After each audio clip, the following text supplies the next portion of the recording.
तो क्या ओवैसी साहब के बारे में जो बात है कि वो वोट काटते हैं, तो आप कितना तो इत्तेफाक पार्टी को रखते हैं? नुकसान पहुंचाने आए हैं, इसलिए वो सोच जो लोग प्रदेश और देश की ताल्लुक है, तो मुसलमानों की नुमाइंदगी करने के लिए आज़ादी के सन 47 के बाद से बहुत सी पार्टियां बनी और बहुत लोग आए, लेकिन वो कुछ कर नहीं पाए, खाली एक ही अपनी जात और कौम के लिए।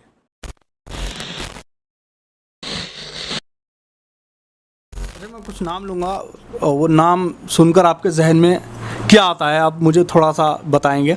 सबसे पहला नाम लूँगा असदुद्दीन ओवैसी साहब। इनके बारे में क्या सोचना आपको? What do think about Owaisi? देखिए मुस्लिम नेता बनते हैं, मतलब राजनीति में कहते हैं कि मैं मुस्लिम नेता हूं। राजनीति में तो देखिए, नेता पॉलिटिक्स में एक तो कोई उम्र नहीं होती है, कोई जात पात नहीं होती है, और कोई भी समाज, चाहे मुस्लिम हो, गैर मुस्लिम हो, सिख हो, ईसाई हो, कोई भी नेतृत्व कर सकता है किसी भी पार्टी में रह करके। तो इसीलिए माइनॉरिटी का जहाँ तक मुसलमानों का ताल्लुक है, तो मुसलमानों की नुमाइंदगी करने के लिए आज़ादी के सन 47 के बाद से बहुत सी पार्टियां बनी और बहुत लोग आए, लेकिन वो कुछ कर नहीं पाए, खाली एक ही अपनी जात और कौम के लिए। और खाली एक जात और एक कौम और एक बिरादरी से कभी भी मैं ये कहूँ कि खाली माइनॉरिटी से काम देश में चलेगा, नहीं चलेगा। मैं ये कहूँ खाली सिक्कों के ही करने से काम चलेगा, नहीं चलेगा। सब समाज का अगर उसमें मार्गदर्शन रखेगा नुमाइंदा तो चलेगा। तो इसलिए जहाँ तक सवाल आपने मुझसे नाम लिए, तो किसी का भी इन्वॉल्वमेंट होने से किसी एक समाज में वहाँ गुजारा नहीं होने का। अब मान लीजिए जैसे आप किसी और पार्टी का मुझे उदाहरण देने लगे, तो वहाँ भी किसी एक ही बिरादरी से काम नहीं चलने वाला। तो इसलिए मैं समझता हूँ कि देखिए, सारी चीज़ जो है ये जनता के ऊपर निर्भर करती है, जनता कितना कहाँ लाइक करती है। आज की तारीख में पूरे हिंदुस्तान में सबसे बड़ा सूबा प्रांत हमारा उत्तर प्रदेश है। उत्तर प्रदेश में कहीं से, किसी कोने से, किसी दुकान से, किसी मकान से, किसी डॉक्टर के हेल्थ क्लिनिक से या किसी ऑफिस से अगर आप चर्चा करेंगे चाय पान के खोखे की दुकान पे, तो सिर्फ नाम अगर आएगा तो ये आएगा कि जो सरकार अखिलेश यादव ने चला दी है, जो समाजवादी पार्टी नुमाइंदगी कर सकती है हर समाज की। खाली मैं फिर एक किसी का नाम नहीं ले रहा, तो उससे अलावा कोई पार्टी समाजवादी पार्टी से हट के नुमाइंदगी नहीं कर सकती। अच्छा, ओवैसी साहब के साथ एक चीज़ और जुड़ी रहती है, आप हालांकि उनके पार्टी के नहीं हैं लेकिन उनके अगेंस्ट हैं, कि वो वोट काटते हैं। अब एक समाजवादी के नेता हैं जो कि समाजवादी काफ़ी बल रखती है उत्तर प्रदेश में, जनाधार अच्छा है समाजवादी का। तो क्या ओवैसी साहब के बारे में जो बात है कि वो वोट काटते हैं, तो आप कितना इत्तेफाक रखते हैं इस बात से? देखिए, ऐसा है कि सपोज मान लो अगर मैं ही हूँ और मैं दूसरी तरफ से उदाहरण दे रहा हूँ, पार्टी का सच्चा सिपाही हूँ, हमदर्द भी हूँ लोगों का, 5000 के लोग हैं और मुझे जानते हैं, वो भीड़ खड़ी है, वो सभी है, और मैं गाइडलाइन से और पार्टी से सब बातों से हट के अगर मैं दूसरा चेहरा बना करके अपना उनके बीच में अगर मैं जाऊंगा उनको, तो उसमें 90% लोग मुझसे घृणा तो नहीं करेंगे, लेकिन यही कहेंगे कि पार्टी से हट के आके फिरोज खां अगर आए हैं तो कहीं ना कहीं पार्टी को नुकसान पहुंचाने आए हैं। इसलिए वो सोच जो लोग प्रदेश और देश की तरक्की चाहते हैं, वो ये बात सोचते हुए ये भ्रम फैला हो ही जाता है, जाहिर होगा, क्योंकि समाजवादी पार्टी का बकौल आप जो अभी कह रहे हैं, आप ही तारीफ नहीं कर रहे हैं। आज की तारीख में इस 4.5 साल में जितना बुरा आलम उत्तर प्रदेश का हो गया, जिसको सुधारने में भी बहुत वक्त लगेगा अभी समाजवादियों को, हमको। राष्ट्रीय अध्यक्ष जी माननीय अखिलेश यादव जी, जैसे 2022 का आंकड़ा है हमारा कि हम 250 सीटें ला रहे हैं, वो हो सकता है उससे भी ज़्यादा हम ले आएँ। तो इस तरीके से माननीय राष्ट्रीय अध्यक्ष जी को भी और हम लोगों को बड़ी मशक्क़त करनी पड़ेगी जनता को वो सुविधाएं देने के लिए, जो सुविधाएं हमने दिलवाई थी और बीजेपी की सरकार आने पे छीन ली गई। परेशान है आज लोग।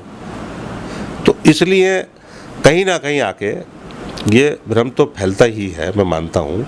और कहीं ना कहीं ये पार्टियाँ, देखिए, जहाँ क्षेत्र जिसका होता है, अब मैं ये नहीं कहता जो आपने नाम लिया था अभी, तो वो कहाँ से ताल्लुक़ रखते हैं, उस वहाँ हैदराबाद, हाँ हैदराबाद से।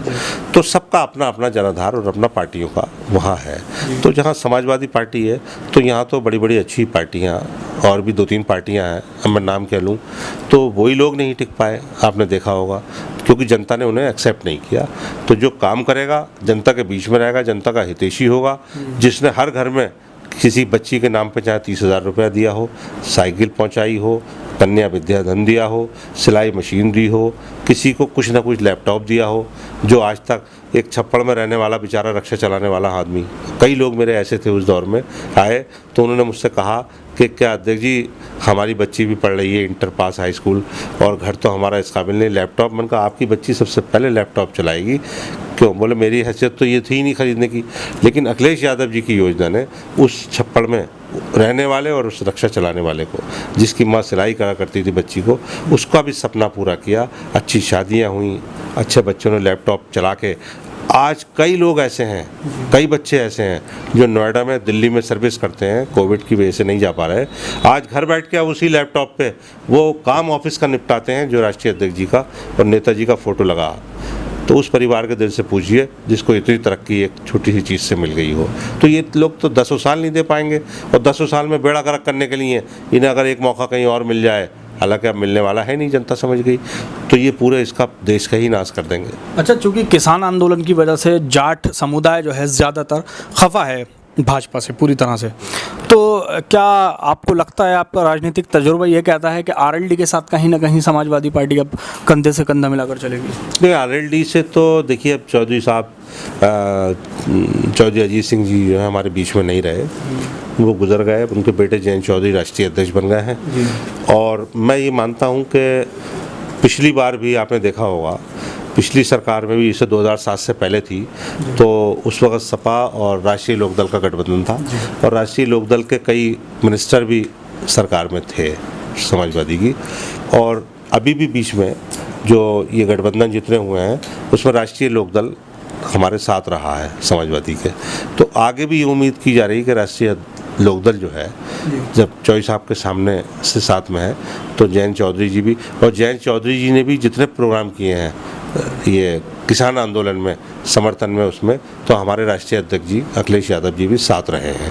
क्योंकि समाजवादी पार्टी भी, ये मान के चलिए आप कि इतनी अक्सरियत में मैं कहूँ कि हमारे पास भी, ये मानिए कि आप, हमारे बहुत सारे नेता सारे किसान हैं, और पार्टी समाजवादी पार्टी असलियत में जिस तरीके से लोकदल को आप कहते हैं, क्योंकि जाट समाज ख़ास तौर से अच्छा किसान है, अच्छी खेती करते हैं, ज़मीनें काफ़ी हैं उनके पास, जैसे हरियाणा पंजाब में ये हमारे सरदार भाइयों पे है, तो इसी तरीके से जाट बाहुल क्षेत्र है, तो वहाँ अच्छे किसान हैं और अच्छी पैदावार करते हैं, और देश को आगे बढ़ाने का काम उन्होंने किया है। आज देश उनको नहीं देख रहा, पीछे कर रहा है, लाठी खा रहे हैं बेचारे देश के लिए, जिन्होंने अन्नदाता ने देश को कुछ दिया, तो जाहिर है उन्होंने मुँह मोड़ा है।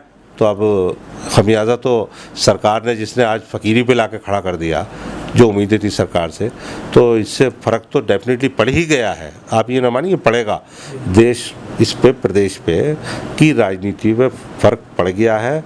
और जाट समाज और किसान जितना भी आंदोलन हो रहा है ये कर रहे हैं, क्योंकि किसान की भी कोई, मैं खाली जाटों को नहीं कह रहा, किसान भाई हमारे यादव भी हैं, माइनॉरिटी के लोग बहुत हैं, मुस्लिम। मैं गया था अभी बॉर्डर पे वहाँ, तो वहाँ जुमे के दिन नमाज भी हो रही थी, तो मैं सोचा, मैंने गया तो, और सारे लोग उनकी सेवा कर रहे थे जो गैर मुस्लिम लोग थे। तो वहाँ इतना भाईचारा हो गया आज कि बीजेपी का जहर ही फीका पड़ जाएगा, शायद हो सकता है हवा में जो जैसे जहर बीजेपी ने फैला रखा है, तो इसी तरीके से जो है अब उनका जहर जो है वो नष्ट कर देगा ये भाईचारा, जो जैसा वहाँ किसानों का और सारे समाज के, सारे जात के लोगों में एकता आई है इस वक्त। मगर देर से आंखें खुली हैं, कह रहे थे वहाँ लोग किसान, जब मैं गया तो उन्होंने कहा था कि अध्यक्ष जी बहुत देर से आंखें खुली, हमने बहुत नुकसान कर लिया, और देश का भी बहुत बड़ा नुकसान हुआ है, इन मगरमच्छ के आंसुओं से बहुत बड़ा नुकसान हुआ। तो ये हमारे साथ समाजवादी पार्टी के नामी नेता फिरोज़ खान साहब थे। सवाल कुछ ऐसे तीखे से ही रहे, थोड़ा अखिलेश यादव के खिलाफ भी सवाल रहे। ओवैसी को लेकर इन्होंने अपनी बात जो है पूरी तरह से सामने स्पष्ट रखी। आज़म खान साहब को लेकर इन्होंने बात अपनी स्पष्ट रखी। प्रधानमंत्री हों या मुख्यमंत्री हों, दोनों पर अपना पूरी तरह से हमला बोला। उम्मीद करते हैं आपको हमारी ये वीडियो पसंद आएगी। ये वीडियो आपको कैसी लगी इसके बारे में हमें कमेंट करके ज़रूर बताएं और देखते रहिए हमारा चैनल द पब्लिक व्यू। जय हिंद, जय भारत।